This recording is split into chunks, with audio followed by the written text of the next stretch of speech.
نماز پڑھ رہا تھا کوئی شخص تو مجنو آگے سے گزرا تو نمازی نے نماز توڑ کے اس کے منہ پہ تھپڑ مارا. تمہیں پتہ نہیں نمازی کے آگے سے نہیں گزرتے؟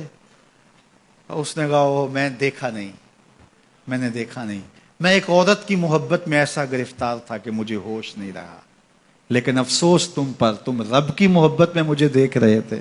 ایک ماڈل مسلمان کیسا ہونا چاہیے؟ جب رب کے حضور کھڑا ہے تو دنیا کی خبر ہی نہیں ہے. سیدنا علی المرتضیٰ کے بدن میں تیر پیوست ہو جاتا ہے، نماز میں کھڑے ہوتے ہیں تو یوں تیر نکال لیا جاتا ہے، آپ کو بعد میں پتہ چلتا ہے کہ میرے بدن سے تیر نکالا گیا ہے. یہ ہے عبادت میں خشوع. جب اس کے ہو گئے، محویت کا یہ عالم ہے کہ اسی کے ہو گئے، کسی غیر کی طرف خیال بھی نہیں گیا. کسی اور کی طرف دیکھیں کیوں، کسی اور کی طرف تکیں کیوں، جب نظارے اس کے ہیں نگاہوں میں، جب خیال اس کے ہیں. نماز ہے تو محویت، اپنی عصمت کا جوہر ہے تو اس کے گرد پہرے بٹھائے ہیں. مجال ہے کہ عصمت کے جوہر کو داغ بھی لگنے پائے، مجال ہے کہ خیال بھٹکنے بھی پائے، سوچوں میں آوارگی آنے پائے.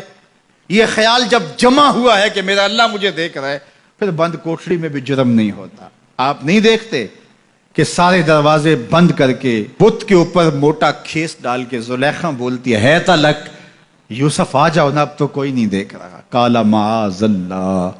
جناب یوسف کہتے ہیں میں اللہ کی پناہ میں آتا ہوں، تو اس بے نور آنکھیں رکھنے والے اس پتھر کے مادو سے بھی حیا کرتی ہے، اس سے بھی پردہ کر لیا.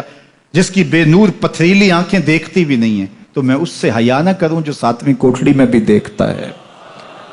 اللہ اکبر. اتنی روشنی برستی ہے کہ گناہ کا تصور ہی محال ہو جاتا ہے.